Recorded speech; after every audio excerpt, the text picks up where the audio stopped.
Я приветствую вас, дорогие друзья, уважаемые гости и подписчики моего канала. Всем большое спасибо, что следите за прямыми эфирами и нашими встречами с Пламеном Пасковым. Пламен на связи. Здравствуйте. Приветствую вас и вашу осеннюю, зато очень любознательную аудиторию. Когда у нас вот эта осень, я понимаю, что повторяюсь, но все-таки становится более политически жаркой, чем вот это очень политически и климатически жаркое лето, которое вроде бы пытается распрощаться с нами. Ну, знаете, так, отголоски этого прощания так себе, если честно. Обо всем поговорим, все обсудим, и опять напрашиваются вот эти параллели. Газы, Украины. Если, допустим, словацкие политики высшего эшелона, они вовсю сравнивают, там конкретно говорят, там Украина это Газа, да, там Россия, Израиль, кто-то говорит наоборот, кто-то говорит еще по-другому, но Зеленского и Нетаньяху сравнивать вот вообще прям вот как по маслу все пойдет. Этим будем заниматься сегодня, потому что новости приходят такие достаточно непростые для восприятия, требующие толкования Аннушка масло уже разлила, да, Аннушка разлила. и определенных перспектив понимания. Да, вот два слова о формате нашего эфира. Мы в прямом эфире. QR-код возле меня – это возможность задать вопрос. В конце на сессию вопросов и ответов также клуб зрителей Шелеста, сообщество YouTube. Туда переходите и там оставляйте вопрос заранее, в чате писать в самом конце. Ну а голосовать прямо сейчас. Значит, ввиду вот этих всех диспозиций, особенно когда вот Зеленский выдает интервью Sky News, где фактически указывает Трампу, что ему надо делать. Ну, конкретно, там, набраться смелости, ввести санкции. Европа, там, вы хотите ее подключить, так покажите пример, делайте, вы же лидеры, давайте вы первые вводите. Ну, в общем, как бы такие нарративные вещи, и немножко тут тоже порассуждаем с вами, что первично, курица или яйцо, то есть гарантии или вот эти вот санкции, показывает ли слабость Зеленский или потужность. В общем, обо всем поговорим, но опрос сегодняшнего эфира такой. Кто кого дожмет, но, внимание, с целью, чтобы мир пришел. То есть для того, чтобы мир наступил. И варианты. Трамп Зеленского, Зеленский Трампа, Путин Трампа или Трамп Путина. Вот такие 4 варианта. В принципе, все логично. Из этих троих вырисовываются. Так кто кого дожмет? Вот если сегодняшним взглядом посмотреть на происходящее?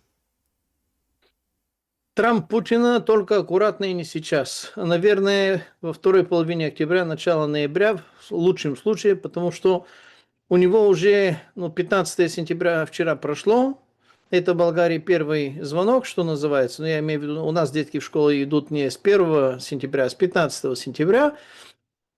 Так что у него технически не остается время до 10 октября, когда будут вот эти там нобелевские лауреаты, то есть Нобелевский комитет мира будет вручать номинированным, у кого там получится стать лауреатом и так далее.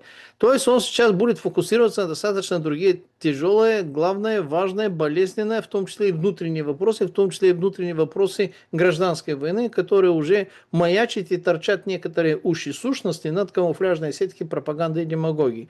Поэтому из этих 4 ответов, первый, который там Трамп Зеленского действительно может сразу легко и быстро действительно заставить принять почти любые, либо совершенно любые условия, потому что достаточно выключить ему разведку и отключить Starlink, и все, и все дела, и дальше вопрос считанных дней. Они и так вообще-то, российская армия прогрызается шаг за шагом, где-то быстрее, где-то медленнее, где-то аккуратно, где-то ширше, что называется.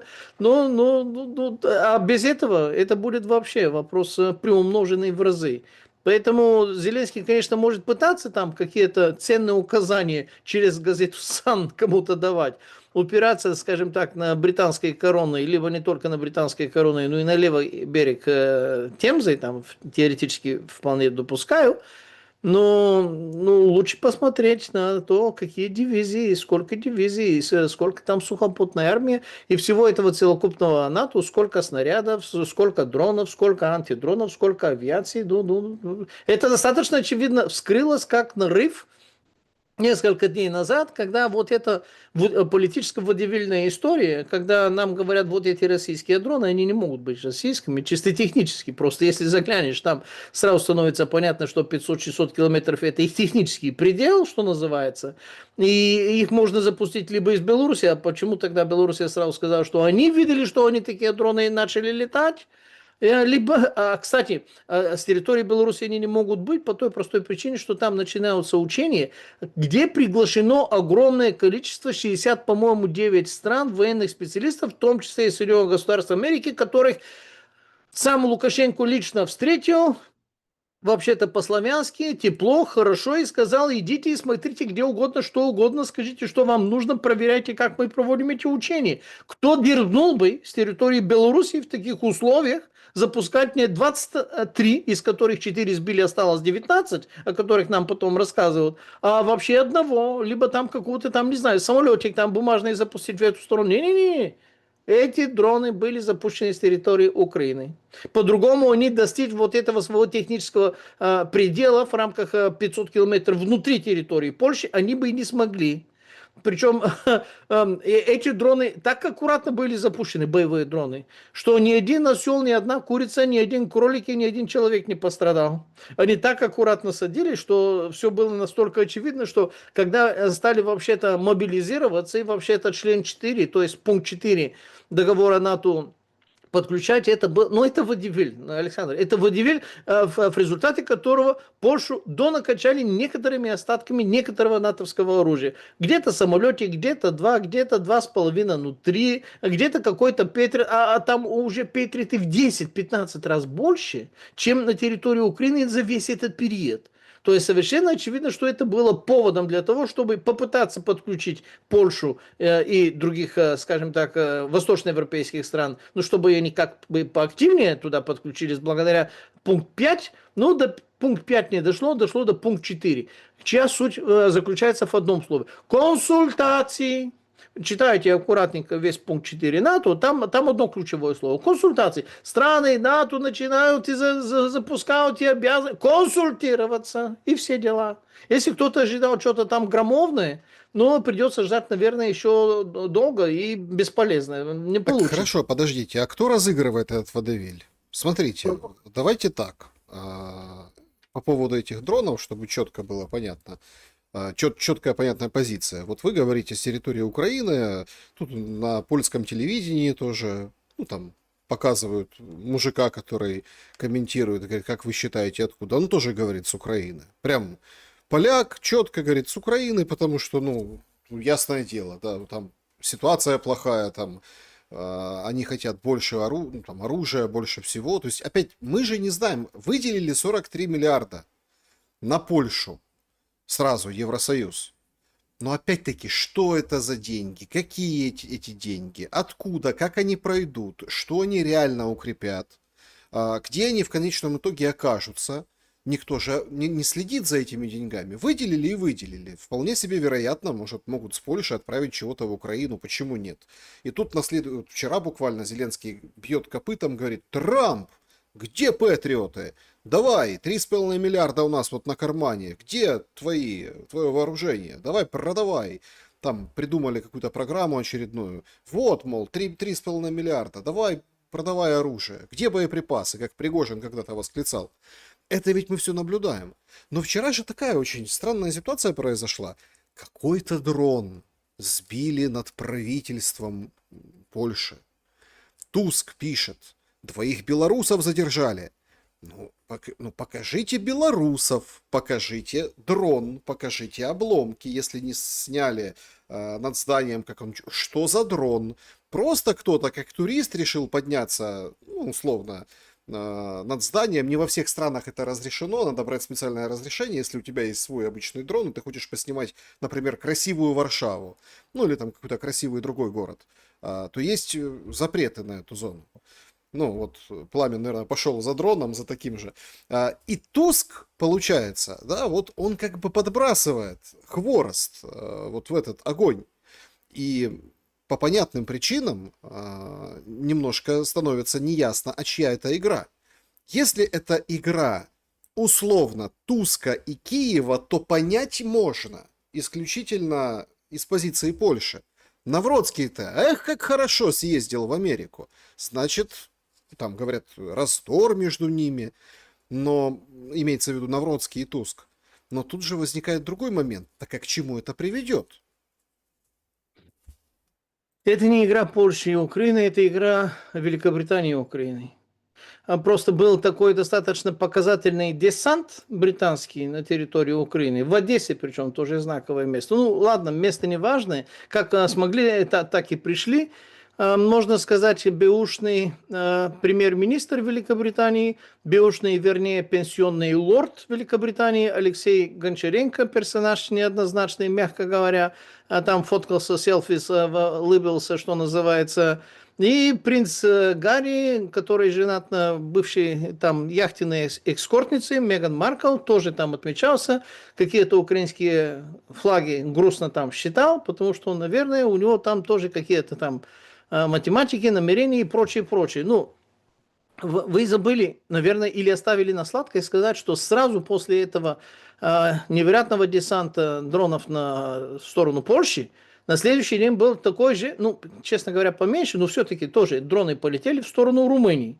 Причем в сторону Румынии как раз туда, куда, ну, вот эти американские, скажем так, пеленгаторы базы и системой там, что называется, радары, должны были сверхвозбудиться. Ну, там самая большая американская военно-воздушная база, наверное, после Bond Steel Camp, который в районе Косово между городами Гнилин и Урошевац, это Михаил Кугалничану, который, ну, в румынской Добруже, то бишь в район там, ну, дельты Дуная, ну, не до дельты Дуная, но между Болгарией и между дельтой Дуная. То есть от Одессы там километров 150-200, наверное, по прямой, не более чем. В Румынии есть еще несколько таких военно-воздушных, скажем так, важных объектов, если не сказать и более такое емкое слово. И это совершенно очевидная попытка со стороны украинского руководства, ведомого британскими, скажем так, агентами, чтобы возбудить вот эти, как минимум, вот эти две страны, чтобы они стали орать, топать ногами и говорить, включайте, врубайте член 5 и вообще-то давайте все целокупно туда будем вмешиваться и будем вооружаться, либо будем закидывать Украину деньгами и оружием, потому что оно остро не хватает. Вот это более чем явная такая тупая провокация. Причем это был тест на вшивость и, скажем так, проверка на прочность, потому что оказалось, что из этих 23 дронов, которых 4 аккуратно сбили, 4 государства сбивали 4 дрона. Ну, по один дрон на одно государство, ну, сбили их, ну, как сказать, дрон, который стоит там 5-6, ну, до 12 тысяч баксов, смотря какая там начинка, потому что он не боевой, он либо такая заманушка, либо он просто разведка, то бишь какая-то камера там в лучшем случае есть. Он сам из пенопласта сделан, из каких-то сверхлегких там пластиков, когда увидел, как пострадал хвостик, там, как разрез, там видно, из чего он сделан. Ну, не из говна и палок, а что-то еще более дешевое и легкое, что называется. И их сбивали что-то там сильно, там, миллион с чем-то, ракеты, бегали за ними F-35 и F-16, сгорали там энное количество топлива, радары там вообще-то истерику там бились, и оказывается за такими птичками, мягко говоря, у стран НАТО, ну, с системой, конечно, есть, но это бить и спушить не по воробьям, а по комарам. Но если хотите, ребята, на такую экономику идти, ну, пожалуйста, идите, и тогда война закончится вашим экономическим разгромом, а потом и любыми другими разгромами, если сильно на это вы хотите. Так что это указало на полную неадекватность реагировать даже на такую не сильно масштабную, можно сказать, колкую провокацию, которая была устроена, еще раз, с другими намерениями. Я подозреваю, что в следующий раз вот эти украинские мастера, естественно, под командованием британских офицеров-супервайзеров, из этих сбитых шахедов и гераний, они сварганят путем внутреннего технического каннибализма что-то более-менее летающее, может быть, даже какой-то боезаряд там обычного герани это 60 килограмм, и в следующий раз они будут уже пробовать, опять же, с этой внешней оболочки, там, с знаками «эй», что называется, там, с какими-то там циферками, но это прямое указание на русскость, иначе не докажешь, что это русское, правильно? Они сварганят, что надо, Благо кириллицей, оказывается, пользуется только Россия, а Украина, Украина же не будет пользоваться на такие дроны такой кириллицей, правильно, какой-то другой кириллицей, наверное, будет пользоваться. И тогда запустит уже в следующий раз что-то другое, что мы будем не так иронически, сардонически, можно сказать, обсуждать. То есть, по-моему, это первый шаг.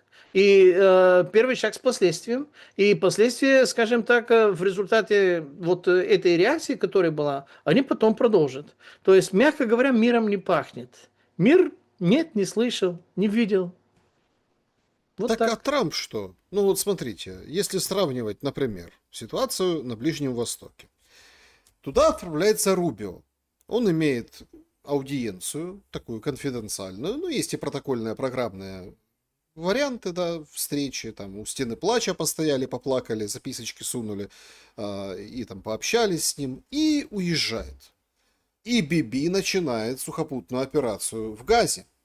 Это на фоне резкого недовольства соседних стран. Они собрали форум исламских арабских государств, всех собрали. В общем, Катар получился обиженным. Рубио, собственно, ну, побывал у Биби, тот попер на газу, а Рубио отправляется утешать Катар. Получается какая-то странная история. Значит, Трамп, он же как миротворец, он закончит все войны. Более того, я так понял, что на Ближнем Востоке, помните, вот сейчас гуляет там то ли 6, то ли 7, по-разному кто говорит, войн, которые закончил Трамп, поэтому надо ему премию мира выписать. Даже вот крайнее заявление, вот это последнее, которое было, это вот у него журналисты спрашивают по поводу Ближнего Востока, он говорит, так мне там что-то полагается, типа какая-то награда, даже в этом ключе. Так, а какая награда? Получается, что ну, есть комиссия ООН, она выдает сегодня как бы свое заключение, что, товарищи, в Газе геноцид. Это официальное заключение комиссии ООН. Знаете, какой ответ последовал от Израиля и Министерства иностранных дел этой страны? Надо распустить эту комиссию. Все. Абсолютно обнулили они вот это решение. То есть геноцид в Газе как был, так и есть. Признан ООН. Но Израилю по барабану они прут силой. Получается, что Трамп ничего не решил. Получается, что Рубио поехал и как бы санкционировал вот эту историю с наступлением сухопутным в Газе, где вчера, сегодня идут жесточайшие бомбардировки, уничтожаются там здания выше 9 этажей, просто под ноль сносятся, потому что а вдруг там хамасовцы, а вдруг там чего не вышло. Получается, очень специфическое лицо имеет Трамп по этой ситуации, а Биби Нетаньяху на коне, ну вот почти как Зеленский. Рубио внезапно из католика оказался иудеем, либо на момент прикинулся иудеем на стене плащ. Я думал, что католики более такие рьяные и более последовательные ребята, но у всех не бывает, скажем так, без этого. И у православных тоже таких грехов, мягко говоря, у нас сильно замечено, поэтому не буду камни кидать, а то неправильно меня поймут. Получается, знаете что? Получается, что близится 6 октября. Не 10, а 6. А по поводу 6 октября было два таких хорошо осведомленных инсайдов, у меня, по крайней мере, людей, скажем так, более-менее ознакомленных, знатоков, можно сказать, которые говорили, что тогда начнется большая ближневосточная военная заварушка. И эта большая ближневосточная военная заварушка будет иррадировать, то бишь распространяться и на Кавказ, предположительно, как минимум на Южный Кавказ, на Закавказье, что называется по-русски, и процентов на 15-20 может затронуть и Балкан, либо военно-морской театр военных действий, Додеканезию. Додеканезия – это вот эта грядь греческих островов, которые начинаются с Дарданелли, заканчиваются на остров Родос, и которые, мягко говоря, из них невооруженным глазом видна Турция, то бишь бывшая Греция. То есть там народ достаточно болезненно к этому относится, и с той, и с другой стороны, этих же Додеканезий. И я думаю, что если кто-то будет спрашивать по поводу поводов, повод найдут любой. И я даже не буду рассуждать над поводом, потому что я знаю причину. Причина называется мировой энергетический кризис, мировое увеличение потребления энергии, мировое, скажем так, заканчивание урана-235, российский нефть, если Путин признался на Восточном экономическом форуме, что хватает еще на 28 лет, а при цене ниже 50 баксов даже разведывать не стоит, игра не стоит свеч. Правда, он сказал, что не газ, а именно уголь, там есть на более чем на 800 лет, то есть, скорее всего, придется открывать опять все эти угольные шахты, пересматривать с экологической точки зрения абсолютно все это производство энергии на базе угля и как-то выходить на какие-то более-менее нормальные рамки, и это мировой процесс. Более того, вы меня спрашиваете про Ближний Восток, но я сделал небольшой такой не то что поворот, а аппендикс сделал в сторону прошлой недели, когда 33 айтишника, глав айтишных компаний встречались с Трампом, там облизывали, там комплиментами кидались, Билл Гейтс разливался в том числе, ну там, естественно, и Сундар Пичай, представитель Маска, и представитель там, всех, 33, такое библейское немножко число. Но главная тема, в чем она заключалась? Если кто-то внимательно либо потратил свое время посмотреть, узнать, ознакомиться, суть заключалась в том, что им нужны другие преференциальные цены на потребление энергии. А почему? Потому что айтишники, они переходят уже, скажем так, не просто на шестой технологический уклад, а на квантовые компьютера. Квантовый компьютер штука дико прожорливая, потому что там речь идет о 1000 процессоров, причем самого верхнего класса, не наши бытовые компьютеры, даже не вот эти компании-провайдеры интернета, либо там хранители данных Big Data, что называется, а что-то более свирепое и масштабное. И там нужно титаническое количество энергии не только для работы этих процессоров, но и еще не менее титаническое количество энергии для охлаждения этих процессоров, иначе они просто плавятся, потому что эта высокая производительность происходит с выделением огромного количества тепла. Поэтому у них потребление нарастает столько, что оказывается, что Америка в этих же новых условиях вполне вероятно получит уже знак энергодефицитной, а не энергопрофицитной страной. Именно поэтому они там хотят скидки на это потребление энергии. А где, скажем так, уже на Ближнем Востоке самый большой источник энергоисточников? Но это, опять же, то же самое Левантийское газовое месторождение, где разведанная часть до 2017 года было 3,42 триллиона кубометра газа и 1,72 триллиона кубометра нефти, которая заключается между Кипром, юго Турции, Левантийское побережье и север Египта, то есть, ну, там Синай и дельта Нила. Вот в этом месте вот это титаническое количество энергоисточника, которое не просто сделает тебя энергопрофицитным и не просто сделает тебя не бедным, а сделает из тебя геополитического фактора, который будет иррадировать геополитического значения от 500 до 1500 километров. Соответственно, туда, естественно, все британские нефтяные компании, все американские, которые, ну, скажем так, конкурируются. Турция хочет линейные метры, километры, поэтому они говорят, мы и Ливан будем захватывать, мы и Сирию уже это самое, у нас есть права доступа, скажем так, благодаря британскому морскому праву. Газу, естественно, сотрут, неважно с какими аргументами, реальными, нереальными, недореальными, смесь всего этого, это вообще не важно, потому что напротив газа это Тамар и Афродита, еще одно месторождение, которое уже эксплуатируется, и это должно быть в юрисдикции кого-то, а пока это в юрисдикции газа, это не комильфо, что называется. И, естественно, там будет битва не на жизнь, а на смерть и на отсрочки смерти, что называется, потому что там вопрос не в Дохе. Ну, если там Доха, если Катар, ну уж извините, они сделали из себя какого-то там обиженного союзника США. Ну, у США все вассалы и все протектораты, они любезно их называют союзниками, хотя это протектораты с нулевой суверенностью. Кто является военным гарантом безопасности такого интересного государства, этого интересного полуострова под названием Катар? База Ал-Удейд. Она-то называется по-арабски Ал-Удейд. Но чья она? Она же американская. Погодите, Кто является военным стойте. гарантом? Вы ведете к тому, что удар по Катару был санкционирован, действия Нетаньяху в Газе сейчас с разрешения США? Более чем. Потому что, смотрите, там даже хронология. 7 сентября.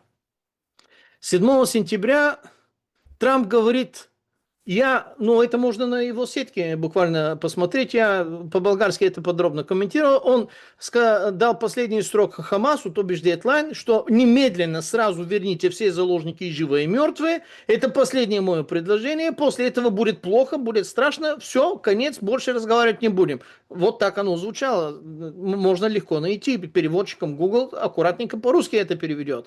На следующий день, 8 сентября, Хамас устроили теракт в центре Иерусалима на большой развязке, где 2 человека с автоматическим оружием, то ли убили 5, то ли 7, и более 20 раненых, и, слава богу, там их пристрелили какие-то цивильные граждане, то есть, и сразу взяли на себя ответственность за это выполнение. То есть, Трамп такое говорит, теракт в центре Иерусалима. Следующий день, 9 уже Израиль летает и бьет по эту квартиру Хамаса, да, не угадал, но только туда и только вот там.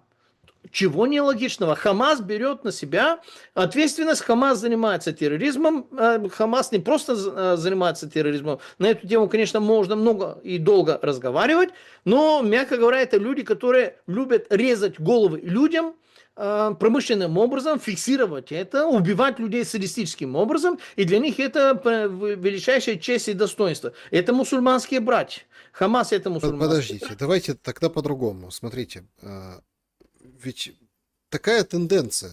Если одна сторона сильнее, а другая слабее в классическом военном плане, в классическом понимании войны, понятное дело, да, там у Израиля и ВПК, и давальческое оружие американское, и самолеты, и Меркавы, и все остальное, да, Хамас, ну, там, на коленке там чего-то клепает из водопроводных труб, эти ракеты там какие-то, ну, или там, занимается, понятное дело, ну, вот такими актами. Ну, вот такими актами. Это, ну, такая война, потому что по-другому они противостоять не могут. Но здесь получается какая-то очень интересная параллель, если так вот тень в сторону российско-украинского противостояния отбросить. С одной стороны, Зеленский, как бы, как и Нетаньяху, ну, то есть, давай, Трамп, вот, на тропу войны, вот, давай, слушай меня, значит, ты слабый, давай, проявляй смелость, санкции вводи первым. Бессент, он заявил, 2-3 месяца, и все может закончиться, если все вместе, дружно, ухнем и санкции наложим на Российскую Федерацию. Ну, вот эти все, драконовские. Там очередной законопроект Грэм подсовывает, да, потому что хочет это как законом. С одной стороны, он как Нетаньяху, а действия, с другой стороны, они похожи на, собственно, Газы. Диверсии, подрыв поездов, подрыв ЖД-составов, удары даже по этим НПЗ, вынос энергетики. Он говорит, это наши санкции. Ну, вот такого рода действия. То есть, это объяснимо, потому что в военном классическом смысле понятно, что Украина слабее, чем Россия. Ну, даже по всем компонентам брать, по ракетам, по вооружению, по всему на свете, по численному составу. Ну, какая-то странная получается параллель, не вкручивается. Ясное дело, что Зеленский, он сейчас хочет продолжения войны, и у него Нетаньяху перед глазами. Потому что Нетаньяху тоже там покрутили носом от Нетаньяху, а все равно получилось, как бы вот видите, по его. Ну а что делать тогда с теми другими странами, которые там хотят палестинское государство и будут за него бороться? Турция, тут же Катар, другие арабские страны. Или они просто хотят палестинское государство, а за палестинское государство сами палестинцы его не в состоянии побороть, поэтому его и не будет. Они не хотят палестинское государство. Это ближневосточное лицемерие, классическое, что называется, натуральное.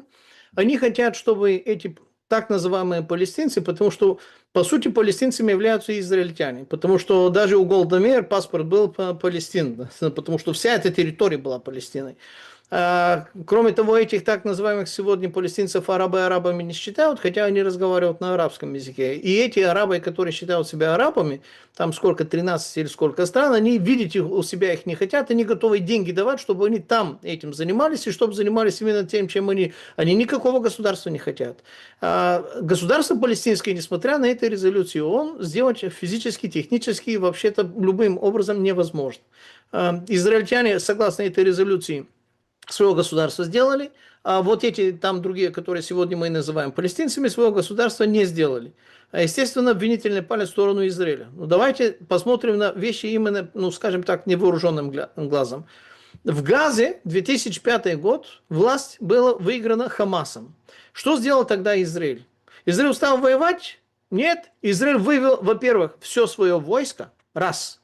Во-первых, своими войсками и своими силовыми органами выселили всех израильских поселенцев, но это была трагедия, драма, несколько десятки или там под пару сотен тысяч людей распрощались своими домами. Это большой и моральный, идеологический, и политический, и экономический напряг для еврейского государства. Они своих оттуда выселили и оставили Газу и Хамас самим собой. Более того, за весь этот период с 2005 по 2023 год, они им подавали, во-первых, воду бесплатно, сколько угодно, не только на питье, но и на, скажем так, на орошение, на промышленные нужды. Они им подавали электричество бесплатно, и они пропускали абсолютно все огромные титанические тысячи грузовиков, гуманитарные конвои через свою территорию, естественно, без никакого напряга, которые потом они, конечно, у себя продавали. Они полученные бесплатно продавали, но это их уже дело.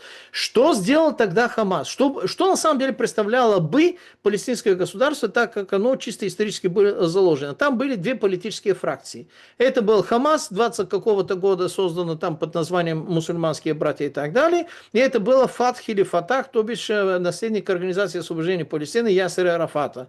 Соответственно, вот эти две формации, оба из которых они претендуют, что они палестинцы, они, мягко говоря, помимо того, что хотят видеть мертвыми всех израильтян, они воюют друг с другом, причем практически таким же остервенением. Когда в Газе 2005 год Хамас выиграли выборы, это действительно демократическое такое действие было произведено, они вырезали, не расстреляли, они вырезали всех фатховцев, они вырезали своих братьев-палестинцев, вот там мусульман, что называется, всех до последнего. Там в Газе не хамасовцы, остались, наверное, собаки и кошки, причем я не уверен, что они остались не хамасовцами. Либо нерожденные детки, я подозреваю, что они тоже уже хамасовцы. Все, которые не Хамас, либо вырезаны, либо сейчас уже в результате военных действий Израиля воюют с Хамасом, ну, я имею в виду, некоторые арабы уже стали там воевать против Хамаса, там на территории Газы. Что сделал Фатх? У Фатхи есть вот это западный берег реки Иордан, который называется, там израильтяне называют провинцией Иудея и Самария, скажем так, с условной столицей, или вернее столицей Рамалла, где была резиденция Ясера Арафата, которая она и сейчас является, и это так называемая палестинская автономия. На этой территории, западный берег реки Иордан, практически израильтяне постоянно вкрапливаются, инфильтрируются и делают свои поселения, которые ограждают аккуратненько и своими войсками обеспечивают безопасность и израильтян, и вот этих других. И, естественно, периодически арабы там, или условные арабы, потому что арабы арабами их не считают, мягко говоря, плохо относятся к Израилю и устраивают определенные, скажем так, стычки, ради которых там постоянная такая, режим вяло текущий, иногда с обострениями гражданской либо внутренней войны, не знаю, как это правильно назвать. Но, заметьте, очень интересно. Если их спросите, вот эти арабы, я был удивлен, и мне пришлось с нескольких мест это проверять, но в конце концов это оказалось фактом. Если спросите этих так называемых арабов на западном берегу реки Иордан, то есть палестинскую автономию, хотите ли вы, чтобы израильтяне вынесли отсюда абсолютно все свое войско, ну, вместе с еврейскими поселениями? Еврейские поселения, по возможности, да, вот израильское войско не хотят, чтобы она оттуда уходила. Почему? Потому что там у них есть небольшое количество Хамас, небольшое. И они прекрасно понимают, что если израильское войско не будет, придет большое количество Хамас и их вырежет. То есть они совместно государство построить не могут. Там нету границ такого государства, нету народа, который может сосуществовать друг с другом, нету столицы у этого государства. Физически и технически они сами не способны и даже не намерены делать никакого государства. Правда, они постоянно размахивают вот эту резолюцию ООН, 181, по-моему, 47 года, если циферки там что-то не путаю, и говорят, а нам-то положено, но вам-то положено, вам все дают, вы что не сделали-то? Вам кто мешал? Вам помогают 13 из больших арабских стран. Вам Катар 300 миллионов официально каждый год кидает. Помимо этих 300 миллионов официальных, и кидают массу чего другого. И помогают и рыть вам и тоннели, и все остальное. Египет вам тоже помогал. Все вам помогали. Что у вас не получилось-то? Что не хотите? Где самая большая общность мусульманских братьев вне Ближнего Востока? Самая большая, ну, скажем так, страна, которая практически управляется мусульманскими братьями, это Турция, потому что в молодости Эрдоган состоял в этой организации, в тюрьме даже немножко там отсиделся, сейчас он является президентом Турции, именно поэтому он так остро, бережно, скажем так, относится к тому, что происходит в Газе. Но кроме Турции, где самая большая общность мусульманских братьев? Кто-то может предположить, что это Франция. Нет, это не Франция. Кто-то может предположить, что это Великобритания. Благо, там есть такие основания. Нет, это даже не Великобритания. Это Канада. И они очень быстро распространяются. То есть это определенная специфическая инфильтрация, определенные, скажем так, ветви идеологического ислама, салафи вахаби, которые предпочитают вырезать не только всех неверных, то бишь христиан и любых других, а даже тех из своих, которые не как мы. Ну, слушайте, если я должен им это сострадать, для меня это слишком противоестественно. Уж извините, я не симпатизирую израильтянам и евреям, но я не могу сострадать вот этим ребятам, которые сами на себя вообще-то это напоролись. И все, которые хотели мирную, нормальную форму жизни, у них 13 арабских стран, где они могут спокойно переселиться семейным. Кстати, позавчера... Не, подождите, что значит смогут спокойно переселиться? Вот они спокойно и переселяются. Выгнал Египет не Нетаньяху. могут. Египет Смотрите, их не Нетаньяху выгнал из Газа людей, и они все вот так вот вереницей пошли в этот, ну, зону для беженцев, ну, туда южнее. Ну, получается, смотрите, мы имеем на самом деле большую трагедию в 21 веке. Да, Это сродни, вот понимаете, и меня вчера поразил очень сильно Мерц, который надел кипу и начал рыдать. Ну, плакать, прям сдерживая слезы, говорил о том, что я немец, мне так больно, что возрождается вот это отношение, типа, к евреям, ну, какое было в 20 веке, ну, помним, до Гитлера, перед Гитлером, во время Гитлера, и вот то. Ну, так, подождите, кто поплачет о Газе? Про палестинские митинги по Европе поплачут про Газу. Ну, понимаете, в чем дело? Это же жуть. Это же взяли людей и сказали, вам ультиматум, там 24 или 48 часов давал Нетаньяху, вот они закончились, и они пошли сухопутной операцией, сносить все. Ну, то есть, где здесь мир?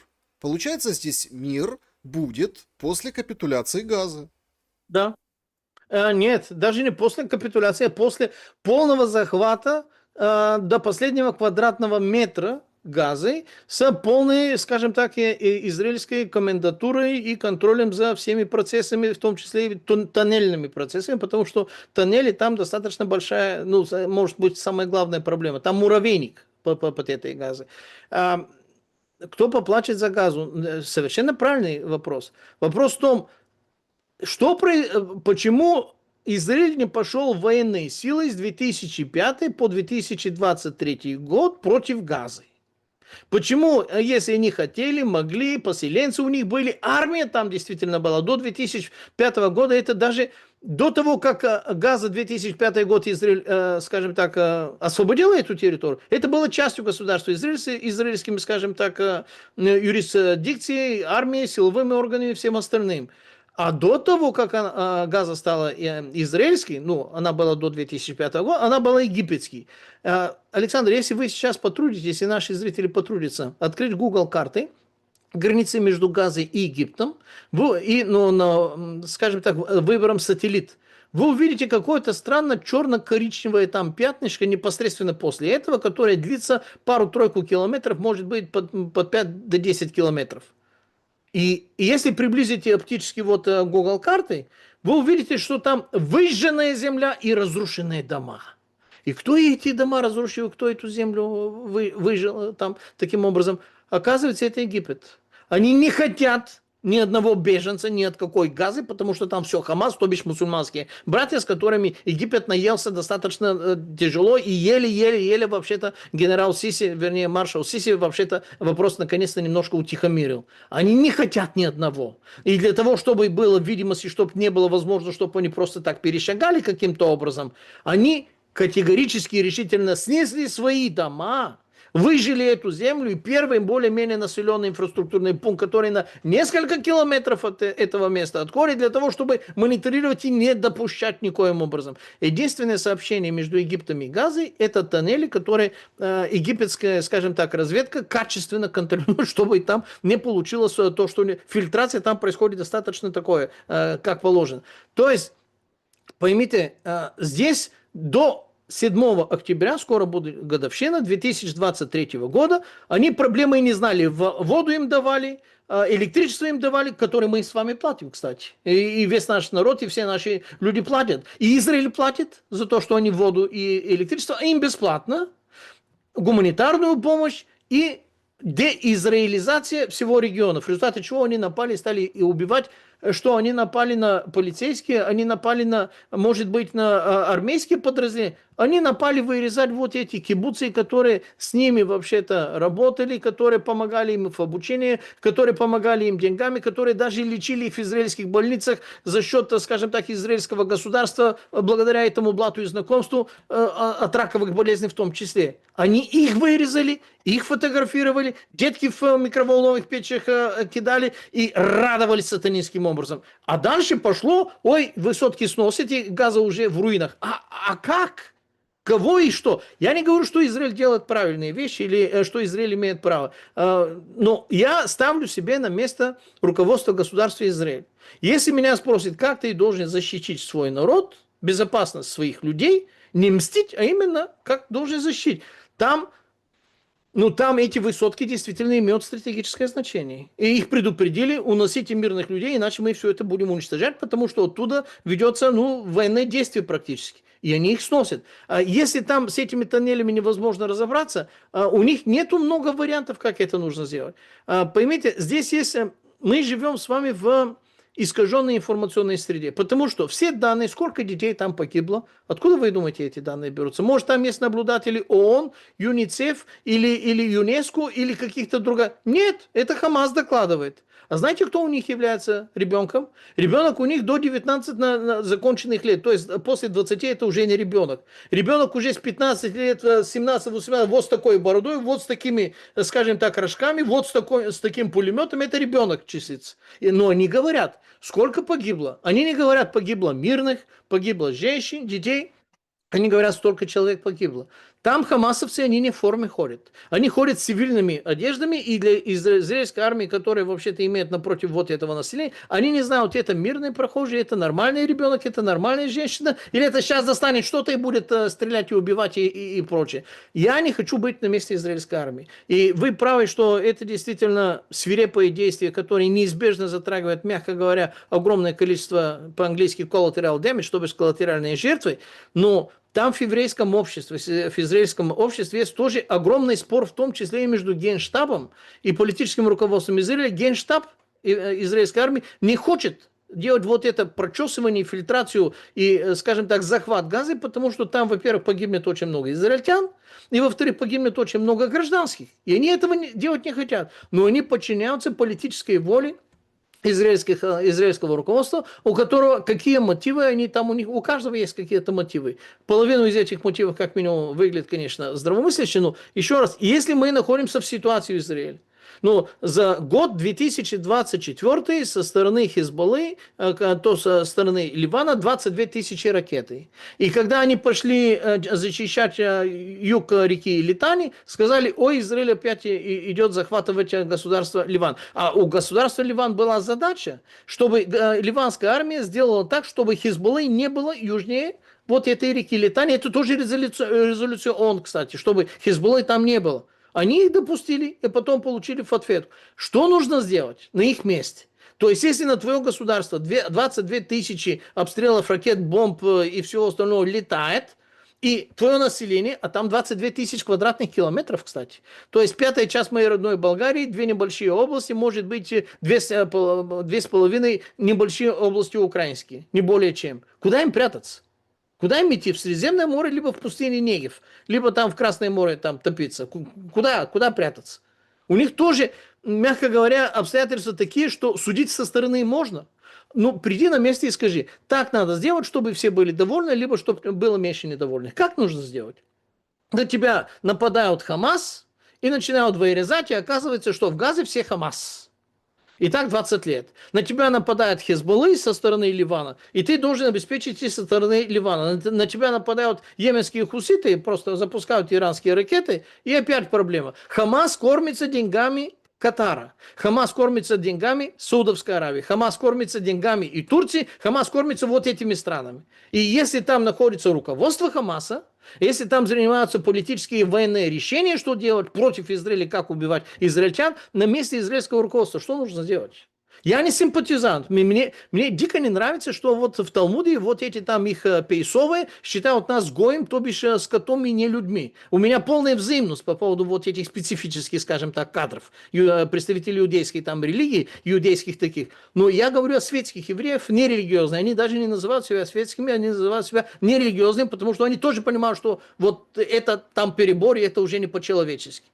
Их так кто и как будет защищать? Они приехали со своих стран строить государство, которое им было разрешено, и построили из пустыни, сделали сад. И дают воду Иордании, 50 миллионов кубометров в год, давали воду и газы, и сейчас дают, кстати. И всем остальным нас не любят. Ну, никто не говорит, любите нас. Никто не обязан любить евреев либо израильтян. Ну хотя бы не убивайте, хотя бы не стреляйте, черт возьми. Что делать на месте государства Израиля? Они не кандидаты для того, чтобы их любили. Они просто хотят, чтобы их не стреляли и не убивали.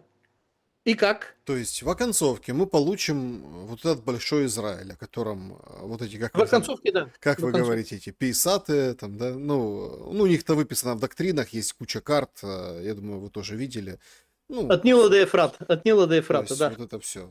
То есть в конце мы получим вот это, вы А считаете? мы нет. Они говорят, что они это получат. Я надеюсь, что они это не получат. Но вполне вероятно, они могут это и получить. Потому что, скобку, потому что, наверное, у вас и другие вопросы. Последние 3 предложения. После последней египетско-израильской войны, то бишь суднего дня, 52 года уже практически, 73 год это было, Египет обязался не располагать на территории Синая, огромный полуостров, больше, кстати, чем территория всего Израиля, никакой тяжелой бронетехники, авиации и всего остального, и это 50 с чем-то лет соблюдалось. Последние 1,5-2 месяца сотни единиц бронетехники Египет уже перебросил на правый берег Суэцкого канала, на территории Синая, а это уже прямое военное нарушение вот этих военных договоренностей, то есть вполне вероятно у Израиля появится еще один фронт. И что делать на их месте? Вот так, Великий Израиль, я не знаю, получится, нет, ну, то, что великая заварушка будет, если не в октябре, то скоро, ну, более чем очевидно. Перенесемся в Украину. МИС посчитал, что 62% украинцев готовы терпеть войну столько, сколько нужно. Понятно, что социология так себе, но это социология, которую опубличили, которую показали, которая вот ты вроде как там украинцы в Украине вроде как ходят, беседуют друг с другом, что скорее бы все закончилось, а оказалось нет. Оказалось, он тебе не искренне говорит, этот человек, 62%. Это больше, чем, это не 50/50 даже, это прям большинство. Получается, что надежд на завершение войны в Украине нет. Получается, что я почему завожу этот параллель, и мы так долго обсуждали газу. Получается, что нужны будут военные решения такой предельной тяжести. Военное решение предельной тяжести. Ну, не знаю, там, в России объявят мобилизацию и пойдут широким фронтом, так сказать, занимать там левый берег, Одессу, Николаев и так далее. Причем там Буданов выступает, говорит, да, говорит, мы понимаем, что это будет беда для Украины, да, есть, понятно, мы не отбрасываем такие варианты. Зеленский и так, и сяк рассказывает о том, что он там готов встретиться с Путиным, но не в Москве, без предварительных условий, но не в Москве. И сути этой встречи никто не понимает, не понимают и в Москве тоже. Получается, что только поле боя все решит. Но сегодня включался в Ялтинскую конференцию, где там эти были ораторы. Ой, какие ораторы были. Где Келлог рассказывал о том, что Война в Украине показала, что американские солдаты надерут задницу российским солдатам. Такие, он, конечно, получил орден, его там катают, его, он красавец, конечно, в этом отношении, его там залезали со всех сторон, Ермак его, так сказать, взял над ним шефство, дочь, так сказать, работает в фонде в Украине, сам, его семья получает деньги из военных предприятий, акционер, да, военных предприятий, ему выгодно, чтобы загружены были военные предприятия, денежка капает, тут вот здесь, но услышать это от представителя Америки после, таких достаточно серьезных усилий, как ни крути, но серьезных усилий по сближению России и США, это, конечно, такой поворот своеобразный. Как вы думаете, украинцы, которым сказали терпеть войну, которым сказали, вас большинство хочет, в общем, не хочет, а готово терпеть войну, поэтому сидите, вот чего ожидать в ближайшее время? Недели 2 назад Ларри Финк, то бишь исполнительный директор, некоторые говорят, что даже он организационный создатель BlackRock, Черная скала, вышел и сказал, BlackRock уже не заинтересован и не является кандидатом в восстановление Украины. А почему? А потому что были одобрены бюджеты военно-промышленного комплекса, в том числе и компании Raytheon, которая производит Patriot и все остальное, и много чего другого, что уже расписанный календарный план именно на войну на территории многострадальной Украины до 1934 год. Такие же примерно бюджеты, которые стучатся прямиком именно в том же самом роковом 1934 году, есть и у Германии, у Великобритании, и даже у некоторых натовских стран Европейского Союза. Так что даже перемирия не будет, будет прекращение огня. Будет прекращение огня, потому что Ларри Финк, представитель вот этой корпорации, еще раз, 2 недели назад, даже меньше, может быть, 10 дней назад, это легко можно найти, пользуясь поисковиком «Правда по-английски», это не уход интересов BlackRock из Украины, а это уход именно из восстановления, это разные вещи. Они не отказываются от собственности, скажем так, плодородных земель Украины, которые в 2023 год у них было 47%, вполне вероятно, сейчас их больше, просто не проверял. Нет, от земли BlackRock не отказывается. Эти земли сейчас, конечно, немножко загажены там минами, там всякими там снарядами, это надо, конечно, коротко говоря, они от этого не отказываются. Они отказываются от восстановления, потому что восстановление до 1934 года просто не предусматривается. Что быть кандидатом на то, что 10 лет еще осталось, скажем так, до того, как к этому прийти. А за эти 10 лет можно наживиться на военно-промышленный комплекс, который будет производить уже другие масштабы, другие объемы, по другой цене, и где и Конгресс, и Сенат США, и союзники по НАТО будут все это закупать и будут этим заниматься. Это совершенно логично, в конце концов. Поэтому я думаю, что прекращение огня, скорее всего, уже будет, если не получилось сейчас до 10-15, чтобы Дональд Трамп их угомонил, эти 2 Владимира, он все равно к этой тематике вернется после того, как, если ему удастся утихомирить вот эту ближневосточную заварушку, которую мы обсуждали, которая вот сейчас в октябре должна грянуть, как закончится, по крайней мере, военная, тяжелая военная составляющая вот этой ближневосточной, которая практически уже неизбежна, тогда он вернется к тематике Украины. До этого момента, если Путину удастся, скажем так, отвоевать итого 5-6 тысяч квадратных километров и Харьковской, Сумской и Днепропетровской области, для того, чтобы было возможно их поменять на неотвоеванные 30 с чем-то процентов, те же самые 5 тысяч квадратных километров Донецкой области, тогда уже можно вернуться к столу переговоров и сделать тот обмен, который был невозможен на момент встречи в Анкоридже, был невозможен на момент сентября, и который тогда, скорее всего, к концу октября, началу, середины ноября, предположительно, это чисто предположительно, если они отвоюют, почему я предполагаю, что они отвоюют? Потому что Донецкая и Луганская область – это сплошная, скажем так, населенная агломерация, где деревни буквально перетекают город, и даже город перетекает в другой город. А вот Днепропетровская область, она практически уже, ну, более-менее голая до реки Днепр и до города Днепр. Там есть, конечно, населенные пункты, я там тоже был, в городе Днепропетровске тоже был, я прекрасно это знаю, и на машине своей рассекал несколько раз через эти края. Ну, там уже, скажем так, плотность населенных пунктов, которых можно превратить в фортецию либо в опорных пунктах, это в разы меньше. Это на Google картах просто можно посмотреть. Это достаточно очевидность. То есть, отвоевав и зайти уже на рубежи Днепропетровской области, каждый квадратный линейный километр для российских вооруженных сил будет отвоеван в 2, 3, а то и в 5 раз легче, проще, быстрее и дешевле. И, наверное, чисто психологически они могут даже подойти на расстояние пушечной выстрела до города Днепр. А пушечные это не так уж и много им остается. 30-40 километров это пушечный выстрел, что называется. И таким образом уже угрожать один из первых 5 городов Украины.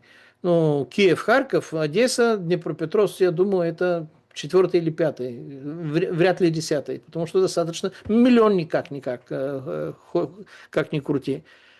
Поэтому, скорее всего, еще раз, Трамп сейчас потеряет интерес заниматься вплотную Украиной и Россией.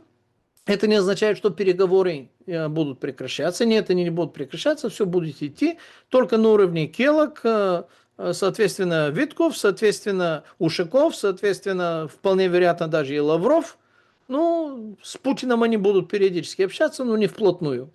И как созреют чисто количественные изменения, которые могут перейти уже к качественному изменению, то есть дать качественный результат в виде прекращения огня на вот эти условия, на вот эти территории, которые уже можно формализовать, то тогда да. Как раз за это время мы увидим еще несколько достаточно мощных и таких знаковых провокаций в сторону стран НАТО, в том числе и ближележащие, то есть Восточная Европа, где станет совершенно очевидно и понятно, что НАТО абсолютно к черту не годится в военном смысле этого слова, что нету способности, возможности, понимания, как вообще-то воевать в этих условиях вот этой уже настоящей войны 21 века, которой ни одна натовская страна не готова. Ни одна и слова совершенно, ни одна. Даже американская армия к этому не готова. Но хорошо, там Келлог сказал, классно, наверное, порадовал некоторых израненных душ и искривленных мозгов. Но единственный способ, когда американский солдат действительно расправится качественно с российским солдатом, это когда российский солдат попробует десантировать на территорию американского государства. Там они у себя это сделают действительно качественно, они вооруженный народ. С этим это я готов поверить. А вот там на месте, чтобы американские солдаты отправили, и они там стали заниматься как после Вьетнама, после Афганистана, честно, это будет для меня пребольшим удивлением, потому что это уже настолько иррационально, что это даже не наивность, а это глупость, несовместимая с разумной формой жизни. А если Келлог сохраняет равновесие, значит у него хотя бы маленький мозг, там мозжечок работает.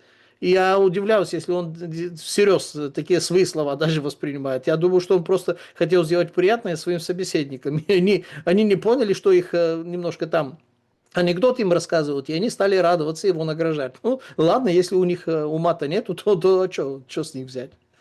Ну так подождите. Война же вроде как идет Россия и НАТО. Нам об этом Песков вчера сказал. В том числе одно другого не исключает, да, в том числе. Ну тут же понимаете, какой очень интересный переход случился. Вдруг индийские военные на учениях Запад-2025. 65 штук, 65 штук, да. Причем, знаете как, что интересно?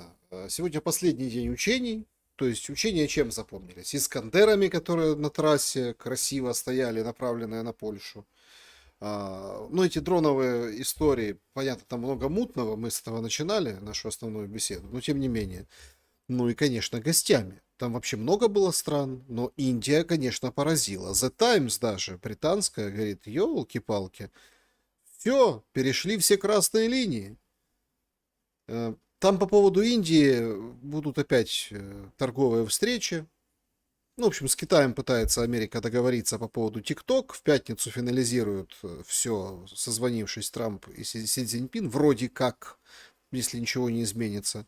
С Индией туда тоже отправляют десант переговорщиков по поводу пошлин. Но факт остается фактом. Мы видим индийских военных на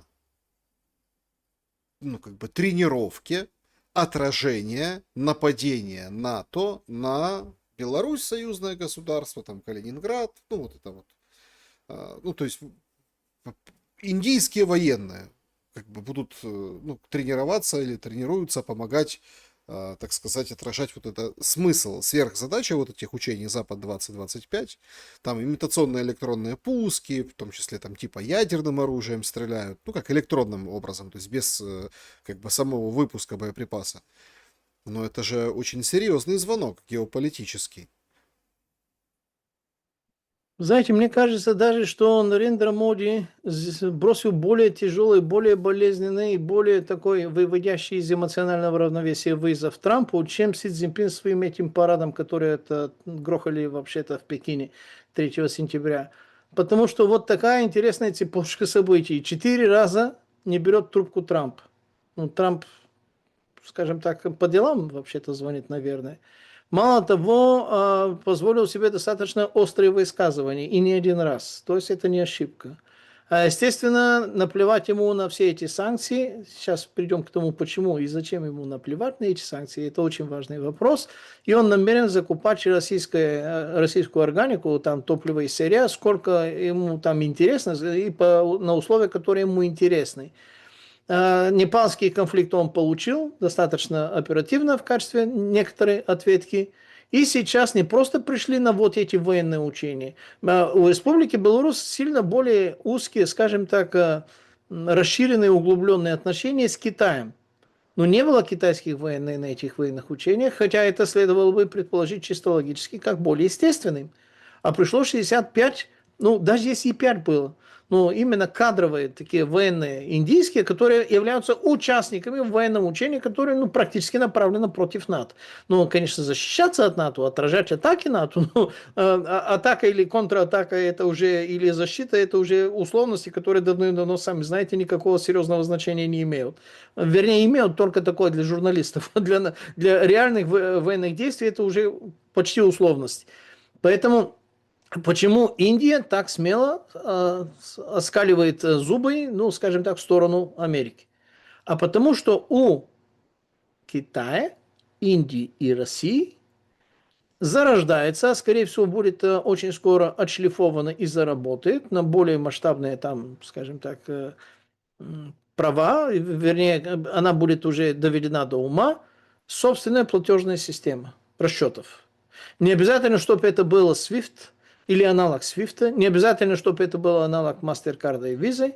Это достаточно важно, чтобы вот эти большие знаковые, скажем так, энергообмены, они смогли между собой как-то регулировать, даже если это производится на уровне переводного рубля, как это было в системе Совета экономической взаимопомощи, и даже как это было в 90-е годы с так называемым EQ, European Currency Unit, то бишь это было прямое списание с переводного рубля, когда европейские страны Европейского Союза рассчитывались не евриками, евро появилось сильно позже, а вот именно этой практически безналичной системой, которой они регулировали свои платежи.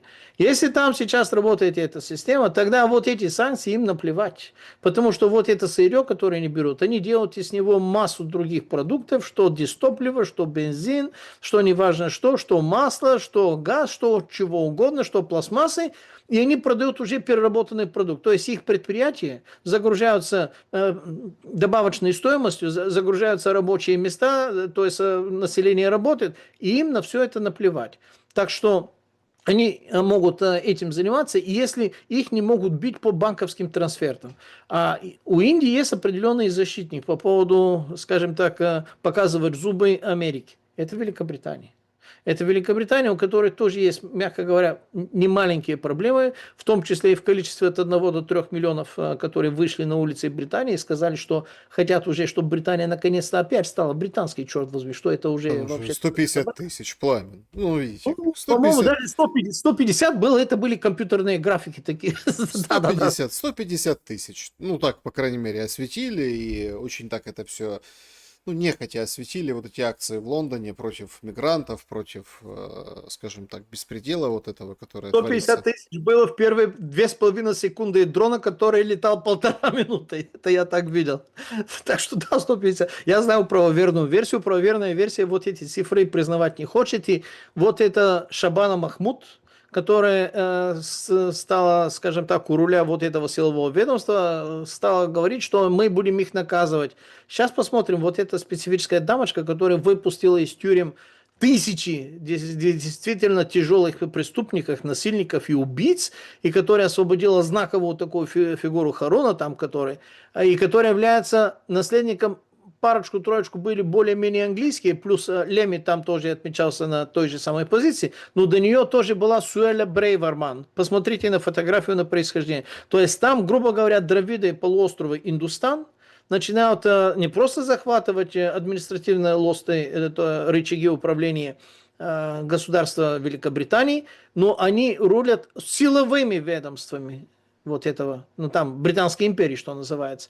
То есть, если британцы не наведут некоторый, скажем так, порядок, а мне, знаете, вчера попался достаточно такой интересный знаковый ролик принца Чарльза, вернее, короля Чарльза III, когда он был принцем Чарльзом, волосы у него были еще темные, можно сказать, практически черные, без седых волос, когда он распространялся в такую достаточно знаковую лекцию в британском парламенте, что ислам это нам не чуждо, что ислам это вообще-то ничего, что мы, понимаете ли, мы должны к этому относиться не просто хорошо, но даже принимать ислам. Вообще-то у нас это хорошо, это вообще шикарно и скоро будет обязательно. То есть он еще тогда распространялся, и вот эта инфильтрация, в том числе не просто представителей Пакистана, которые являются мусульманами, но и принятие ислама у рыжих, веснушных, розовых британских лордов, вот этот феномен уже имеет определенную логику, чисто административную, которая на правый берег реки Темзы. Вот такое решение было принято удивительным образом, очевидно, еще тогда, и которое сейчас просто осуществляется. Я не знаю, у Ричарда Львиное сердце, ну, как к этому относится, и когда снесут и его памятник. Я видел, как сносили памятников отцов-основателей американского государства времен Black Lives Matter, и я вижу, как сейчас уже появляются не просто майки, но и знамена с надписью White Lives Matter, то есть белой жизни, тоже имел значение, черт вас возьми. И знаете, Александр, я запрошу у вас буквально 5,5 минут. Это очень важно. Это очень важно.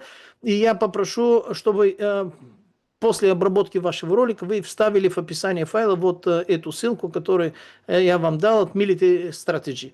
3 дня назад небольшая рецензия, 4,5 абзаца нашего болгарского, это, ну, неважно, автор, ее зовут Ирина Зикидис, сделала следующую публикацию, сверхинтересную, это уже симультанный перевод.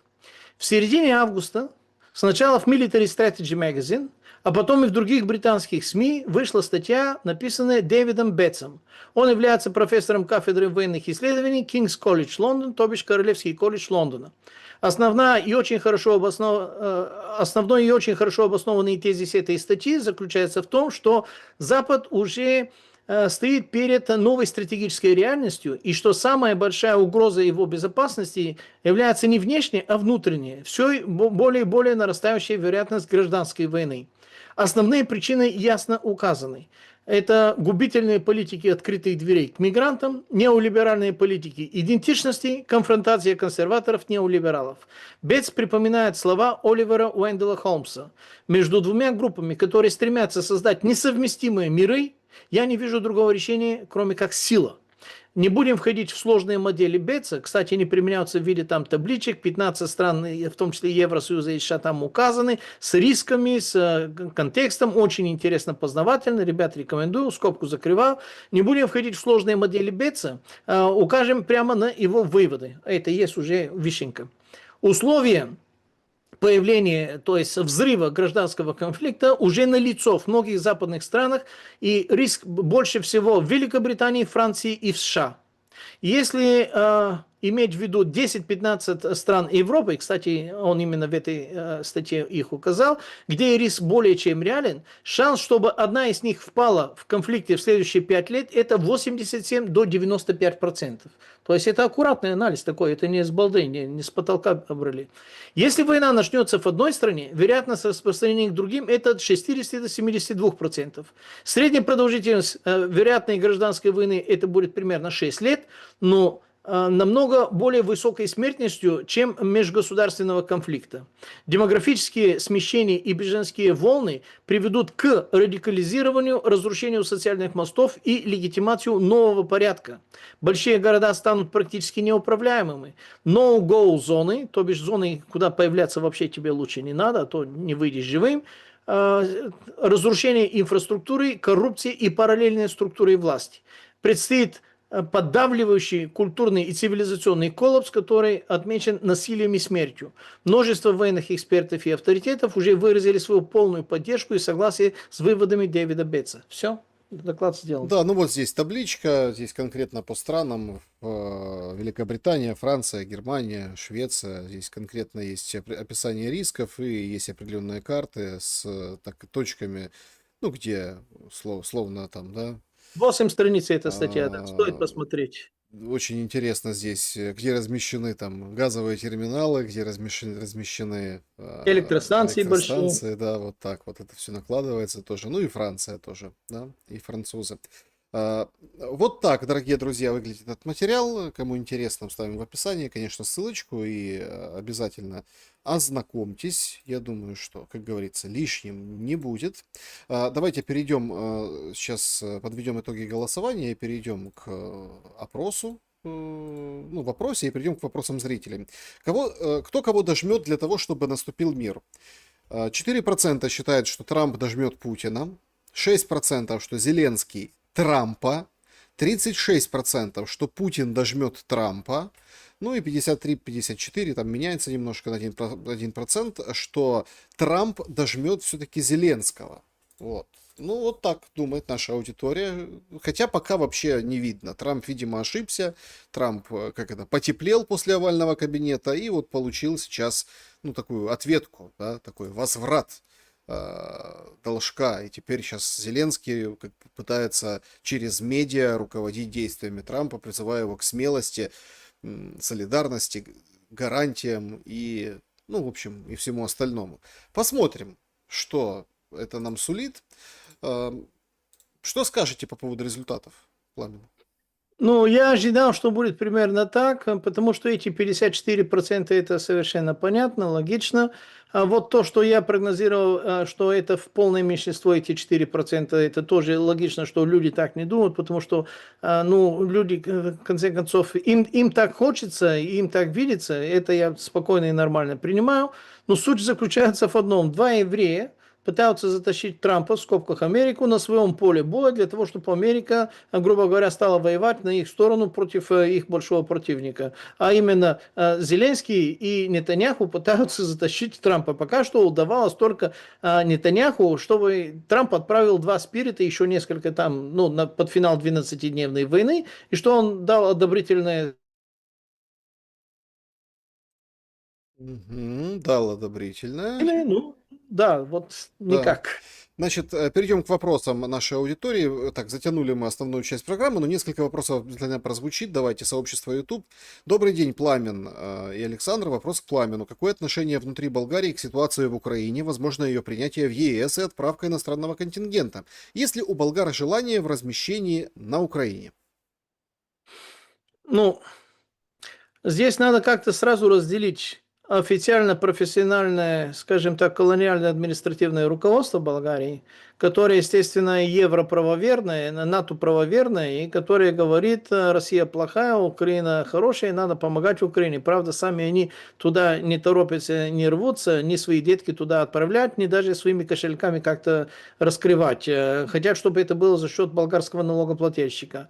А если насчет населения, население традиционно, не сильно вдумываясь, там есть генетическая, историческая, скажем так, длинная тень, которая, наверное, скоро никогда и никак не изменится. 70+% поддерживают Россию от ярко убедительно. То есть есть болгарские добровольцы, которые не только сражались, но и погибли на стороне, там в Донбассе, там на стороне России, которые туда пришли воевать, до, скажем так, почти нейтрального, но мягко положительного отношения к России, потому что они видят то, что ну, как Зеленский себя ведет, и как украинцы, которые сбежали из Украины, там, батальон Монако, либо здесь, которые здесь борзят, наглеют, создает достаточно такие, не могут создать приятное впечатление, назовем это деликатненько. Поэтому чисто так, на очень таком сермяжно-бытовом, не сильно вникая в те подробности, которые мы постоянно с вами разжевываем, они на стороне России. Вот так примерно относится болгарское общество. Олег Баранов пишет вам: Пламен, вы один из немногих, кто положительно отзывается об СССР. Многие, я уверен, понимают, что Союз и СЭВ были сдерживающим фактором для всего буржуазного мира, но в силу многих причин льют грязь на дружбу народов. Именно народов, а не отдельных личностей. И вы, Пламен, должны понимать, что без 17-го года не бывает 45-го. Но как бы ни была близка ваша позиция, я вижу вас скорее меньшевика, троцкиста. Извините, если что не так. Добавлю, что я родился в Коме. В те времена Союз болгары приезжали заготавливать лес под Сыктывкаром. До сих пор есть поселки, которые в народе называют болгарские.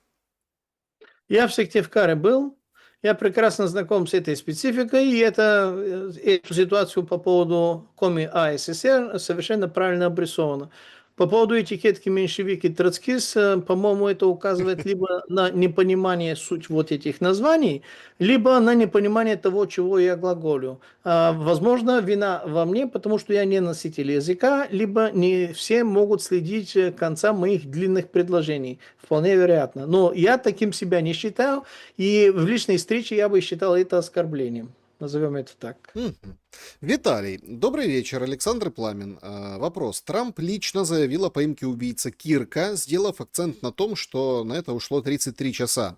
Это число, как известно, напрямую связано с масонами. Сейчас Трамп направляется к другому масону Карлу в Британию. Что же получается? В противовес ООН, поддерживаемому Китаем, готовят Всемирный масонский орден. Заранее спасибо за ответ. Ну, я, конечно, не хочу сейчас подробно распространяться, но, во-первых, масоны и масонам очень большая рознь. Это не просто две большие разницы, как в Одессе, это еще сильнее. Поэтому обсуждать масонов под одной гребенкой и грести их так, это, мягко говоря, тоже сильное незнание предмета обсуждения, поэтому это даже сейчас обсуждать не буду.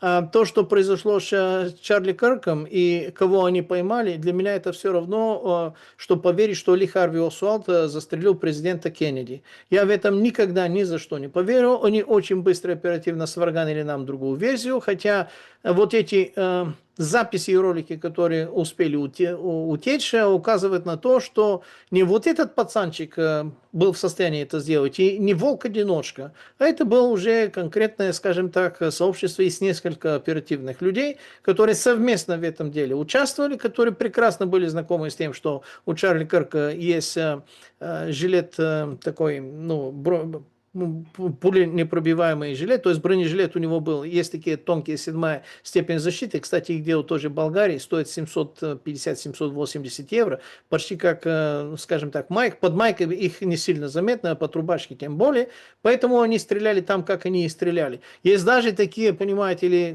я не знаю, уже это турбо-конспиративная версия, что это не он умер, потому что кровь так течь не может, почему она не пачкает, ну, типа, нам вообще-то сделали, типа, как 11 сентября, что произошло. Версии конспирологические – это взрыв, их даже обсуждать не буду. Но то, что нам преподносит, чтобы какой-то пацанчик его пристрелил, потом вернулся, папаше пожаловался, папаша ему сказал, иди сдавайся, и он сдался, ну уж извините, это уже никак, никогда и ни за что. Это сам себе не уважать. Подробности сейчас излагать не буду, потому что я смотрел достаточно длинные, подробные передачи, которых перерассказать коротко здесь не получится. Мы в режиме Блиц. Мгм. Ну да, там же было еще видео, непонятно, как-то гулял перстень с пальца на палец во время этого видео, которое разлетелось. Тоже странно это все. Все подумали, может, сгенерировано что-то или подгенерировано. Ну, в любом, но Шаманили. в любом случае, конечно, много вопросов, и, конечно, по организации этого всего, вот эти гильзы, винтовка, дед, который кричал: «Расстреляйте меня», все подумали, что это он стрелял, да, то есть отвлекал внимание. То есть там группа очень достаточно слаженно работала, без сомнений. А сказать, что это паренек, который там поверил, как это, антифашистскую, да, вот эту идеологию, тут сложно. Пользователь NoName из чата трансляции. Добрый день. Спросите, пожалуйста, гостя, способен ли Китай в своем нынешнем положении возглавить миропорядок, или Китай не способен пока что возглавить мир и порядок?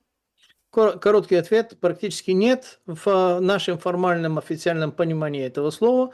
Но Китай, если будет одним из победителей Четвертой мировой войны, что вполне вероятно, сделает глубокую специфическую китайскую инфильтрацию во всех остальных странах, что не является, естественно, управлением, но является инфильтрацией. И они будут зарабатывать на этом большую наживу и большое влияние. Да, так оно и есть. Наташа задает вопрос, а можно купить паспорт Болгарии? В Ютубе есть сайт «Болгарский паспорт за 5000». Не рекомендую, потому что третий уже заместитель агентства по миграции Болгарии был привлечен к судебной ответственности, некоторые уже посажены, и даже ретроспективным образом те паспорта, которые они выдавали именно за такие деньги, были отняты, и гражданство у этих людей было отнято. Поэтому лучше идти нормальным путем. Я своей супруге уже третий-четвертый год, сейчас на четвертый год подаем. Каждый год идем спокойно, и после достижения вот этого рубежа быстрых путей нормальных и безопасных не будет. Они будут рады взять ваши деньги, но потом ждите неприятностей, потому что к этому уже относятся сверхстрого, причем не только болгарские власти, а и другие. Соответственно, не то, что для россиян, а даже для украинцев есть только одна дорога, по которой, если идти, то в рамках 5 лет можно это сделать, но если хочешь укоротить эту дорогу, то нарвешься, наступишь на грабли, и потом это будет невозможно. Мгм. Андрей, добрый день. Вам нравится творчество Филиппа Киркорова и известен ли Филипп в Болгарии?